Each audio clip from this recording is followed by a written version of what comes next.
Hello, everyone. So I thought they were just going to play the film straight up, but I've just been asked to come and introduce it, which makes sense, of course. So my name is Richard Jeffs. For the past 2 years, I've been making a documentary to really expose what's happening in the world and then hopefully provide a solution. And it's been a really difficult journey, I guess to say. So a little bit about me. I'm a former TV producer. I used to work for ITV and then the BBC. And then I become unwell for a while, so I had to take some time out. And then during that time, I learned to become a tech entrepreneur. I kind of refocused my time away from, filming, and I got a lot of experience in technology. And the business that I started was all about the future of work. So I developed an interest in what the world looks like when artificial intelligence takes our jobs. And that got me curious about the World Economic Forum and what they were doing. And Klaus Schwab was creating a campaign and had written a book about the fourth industrial revolution. So when the pandemic happened, it was very strange to see that they released this campaign called the Great Reset. And all these politicians were parroting Build Back Better, and all these strange things were happening. And it was getting very close to the vaccine being rolled out. I'd decided I've got to make a film to show people what's going on in the economy, what's going on around the world. Because there's something really strange happening over here. So before you go and take that vaccine, come and take a look at this film. And the film I made with a former colleague at ITV. We turned it around really quickly, and it was really showing the World Economic Forum, who Klaus Schwab was, the Great Reset campaign, and we just wanted to put this film out with all this information. And that went out. It was called The New Normal. That was in 2020, late 2020. And I didn't really know what I was doing, to be honest. I was a bit concerned because I'm exposing all these people as being corrupt, tyrannical, and I was a bit nervous. Actually, David was in that film. That was the first time I saw him. He was sticking it to Sadiq Khan.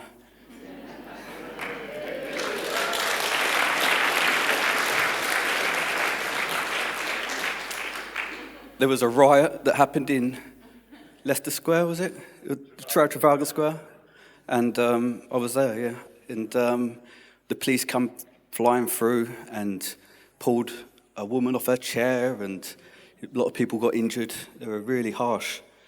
And David was in there in the office saying, "Who gave the order?" I think he said he'd come back to you. Did he ever come back to you? No. He never come back to him. So I went away for a while. I just had to detoxify, just understand, get my head together, and I left the city. London was changing, East London. It became all these green areas, and everywhere was being blocked off, and I just saw everything changing. So I went away for a while and got my head together and tried to work out what was going on. And I guess that part was very much a spiritual journey for me, until I really then discovered what is happening. So I was just about to launch my tech company, and I asked the venture capitalists that invested in my business if I can just take a month to make this film. And it would be good for the business, because, it would be a popular film, and, I'd boost my profile, it'd be good for the business. I explained all this, and that was okay. 2 years later, I'm still going. It's been crazy. I've been homeless. I've had to move back in with my parents. It's been tough. So that's this. I put a film out, 90 minutes long. I don't think I got it right, but I pulled it back, and I've made this, and I think it's going to, get the message across. Thank you. I discovered that we're being transitioned undemocratically and discreetly to another political system called Stakeholder Capitalism. So currently, as explained by Klaus Schwab and We was close to that part in the film. There are two political systems that are used around the world. One is called shareholder capitalism, which is also known as free market capitalism. And there's state capitalism, also known as communism. Communism in the East, free market capitalism in the West. And Klaus Schwab founded the World Economic Forum over 50 years ago for the purpose of transitioning us to stakeholder capitalism back then, immediately. He was being mentored by Henry Kissinger at the time. The Cultural Revolution was happening in China. They were shifting China away from free market capitalism to communism using inclusive ideas by telling the working class they were oppressed and getting them to rise up and overturn capitalism in favor of communism. That's how Mao transitioned China away from free market capitalism to communism. Schwab and Kissinger sitting there trying to work out how they create this new global one world government.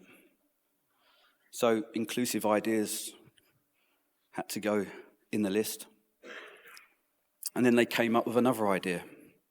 They called it sustainable, by scaring everyone into thinking climate change poses an existential threat. And they thought, well, if we can get everyone to believe this, we can get them to give up their freedom to travel and eat meat, and we'll have them where we want them. So he called this idea stakeholder capitalism. So stakeholder capitalism replaces the two political systems used by countries around the world. His members are the heads of all G20 countries. He's replacing these two political systems with this new global political system. And instead of it calling it shareholder capitalism or state capitalism, he's called it stakeholder capitalism. And the reason for this is because the first word in the name of the political system represents who has authority. Under shareholder capitalism, the shareholders have authority. Us shareholders who own our businesses, we have the freedom to trade with whoever we want. Under state capitalism, that authority shifts to the state, the government. They have control. So it's easy to understand who acquires control under stakeholder capitalism. The stakeholders. So who are the stakeholders? The stakeholders are the heads of all G20 countries, most Fortune 500 companies, the heads of NGOs such as the World Health Organization, the UN, the EU. The heads of all these organizations are exclusive elite members of the World Economic Forum. So this positions the World Economic Forum and their members as our new global government. Now, Klaus Schwab argues that we're all stakeholders, not his exclusive elite members. Well, that's part of the propaganda. The corporate sector are bought into this. They want stakeholder capitalism because they believe it benefits all of us. In fact, the slogan for stakeholder capitalism is people and planet, because it benefits all people on the planet. So he's indoctrinating, Klaus Schwab is indoctrinating, the stakeholders are indoctrinating people to believe, particularly in the corporate sector, that stakeholder capitalism is a really good thing because it does two things. It makes the world more inclusive and sustainable. It makes the world more inclusive of people who are allegedly oppressed today. Well, who's oppressed? Black people are oppressed, apparently. Trans people are oppressed. Of course they're oppressed. Apparently, that's what everyone believes, because that's what you've been telling everyone. They've been propagating ideas, inclusive ideas, just like how Mao transitioned China away from free market capitalism to communism. The same thing has been happening today. And the same with sustainable climate change. He's been making everyone believe that climate change poses an existential threat. So we need a new political system because people are oppressed and the world's going to end. So we need to move away from free market capitalism, according to Klaus Schwab. So I hope this film tells that part of the story. In fact, the full story is explained over 3 40-minute episodes because it talks about the Great Reset transition to get us there. Essentially with this, I'm just trying to prove irrefutably that we're being transitioned undemocratically and discreetly to a global authoritarian political system. And then that's it. We know what's happening. We know what's causing all of this, and we've got the evidence. What happens when someone says to Keir Starmer, are you transitioning us to another political system without us knowing? And then journalists starts to say, well, what's stakeholder capitalism? Part of the big problem is just that we've not known what's happening, so we can't create a solution. But now we know what's happening, so we can create a solution. If the problem is that we're being transitioned undemocratically and discreetly to a global authoritarian political system, then the solution is we need to stop our transition to stakeholder capitalism. It just needs to be as simple as that. Because at the top, these stakeholders, the only reason why a nation transitions to communism is by indoctrinating everyone to want it. A handful of people at the very top cannot control everyone if everyone doesn't want to be controlled. So they have to indoctrinate people to want it. So the film goes on to show how the Chinese want communism, believe it or not. They want their social credit score because they believe it makes the world safer and better, makes their society better. And as Phil just explained earlier on, I said I'll nick this one, but I'll give him the credit, that once you get a strong hold on that concept, that mass indoctrination, no one wants to stick their head up because you're put in prison or worse. And they've got you. Now, there are other factors as well that the series goes into that makes it very difficult for us to beat them because of this thing called the fourth industrial revolution, this time when AI takes our jobs, the majority of us lose our income and become dependent on the stakeholders. And when you're dependent on the stakeholders, you have to accept their tyranny in order to get their handouts. And then we've got no leverage in that, so we need to stop our transition before there is a crash. Something happens that causes half of the workforce, as the World Economic Forum project, to lose our jobs. It was 50% by 2025, that's now been postponed to 42% by 2027, no doubt because of our activism. So I thought about what we do about this problem. And I'm using my experience in tech to create a platform, a non-profit organization with its core mission, or one of the initiatives anyway, is to stop our transition to stakeholder capitalism. And it's about everyone coming together. Thank you.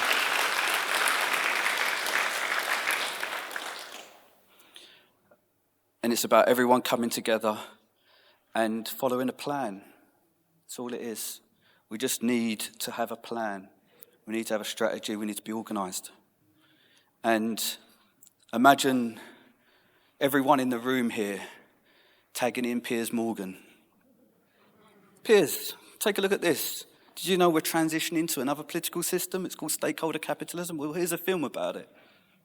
Everyone did that. He's going to go, oh, what's this all about? Let's have a look. And we can do that one week with one journalist and another week with another journalist, and the movement grows, and we're making all this noise about stakeholder capitalism. Did you know that we're being transitioned undemocratically and discreetly to a global authoritarian political system? You can even shorten it, because some people might just think that's a right-wing conspiracy theory. And what I've done, you can see in the film, is that I'm not just saying it, I'm allowing them to say it. Because it's all out there. And the reason why it's all out there is because it's propaganda. They want us to get on board with the Great Reset transition to stakeholder capitalism.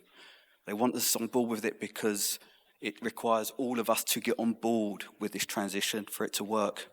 And they're doing it by telling us the world, a lot of people are oppressed, and climate change is causing an existential threat, and we need to make the world more inclusive, so we need this transition. But we all have the ability now, we know what's going on, so we have the ability to stop our transition to stakeholder capitalism. And that's happening in the economy. So while we're all over here on Twitter and we're going, oh, isn't that really bad? Over in the economy, diversity, equity, and inclusion policies are being embedded within companies. More and more people are going along with that, and that's stakeholder capitalism. The more they get embedded, the closer we get to full stakeholder capitalism. And the same with net zero policies. It goes on, the film, to talk about this corporate credit score called ESG. ESG is the corporate credit score that forces companies to adopt stakeholder capitalism because each company is scored based on how compliant you are with this to the inclusive and net zero policies. So we need to target the corporate sector. You know, it's no conspiracy theory to a lot of these guys as well because they know what stakeholder capitalism is. You can read about stakeholder capitalism on the BBC website. You're not considered a conspiracy theorist when you're talking about stakeholder capitalism. So talk about it. We're being transitioned to another political system called stakeholder capitalism, just as effective. What's stakeholder capitalism? Okay, come and take a look. For people who are too scared to even acknowledge it because they think it's a dangerous right-wing conspiracy theory. It's about changing that narrative. It's about taking back control of that narrative. And we do have control of that narrative because social media influencers who are awake have much bigger audiences than any mainstream media audiences. So if our influencers, the Joe Rogans with the biggest audience in the world, if he got along with this campaign, if Jordan Peterson, other big US politicians and influencers, people like David here in the UK, and I hope David's going to work with us, and I've been, twisting his arm to see whether he can. But we can stop this. So just to finish, so at Yellow Forum, which is this platform, what we want to do is create this engine of information. Get as many people on board with this narrative who understand what's going on, and we create a lot of content. Get it out there. Inform as many people as we can. So the plan, I hope, is to have a weekly debate show, live, interactive, so everyone can take part. The idea is we come up with a solution for this. We work on a plan and we encourage everyone to get on board with this new strategy. And we can stop this. We like to have news, we like to have a lot of other content too, all creating it. And we want to be able to fund journalists to continue this investigation because without funding, I found it very difficult and it's hard to continue. And we want to collectively help fund other journalists. So we want to create a crowdfunding campaign for specific projects where a journalist can come forward and say, I'd like to investigate this, and raise money for it, and that money goes directly to them, not to us, not to the forum or anything. We want to champion other content creators, and we want to just create lots of content and get it out there, and get people seeing it. So to finish, thank you very much. Hope you check out the film, the full series, and I hope to see you all soon and David soon. Thank you very much.